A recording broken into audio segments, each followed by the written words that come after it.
আমার মতন মহিলা, আমি মহিলা সমিতি থেকে 5 লাখ টাকা নিয়েছি, চলো আমার ব্যাংকে সব আমি জমা দিই, সুদ আসল।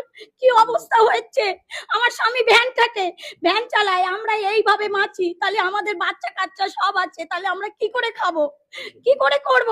বিজেপি সরকার এসে আমরা মানলাম ভালো হয়েছে, কিন্তু এ কি সর্বনাশ হচ্ছে। না তো গলায় দড়ি দিতে বলো, আর না হলে বিষ আনতে বলো। বিষ তো ফ্রি পয়সায় পাওয়া যাচ্ছে। রেখা তো ও গরু লাগাচ্ছে, কোন আক্কেলে ও খাওয়া দিতে পারবে, এককাল গোবর ফেলতে পারবে?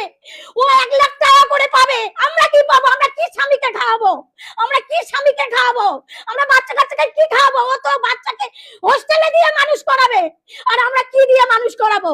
আমরা খেটে খাই, গোবর ফেলে খাই, এই তো খাটাল ধুয়ে এসছি, আমরা ছেঁড়া জামা পরে ঘুরে বেড়াই, আমরা ভদ্রভাবে নয়, আমরা লেখাপড়া জানি না।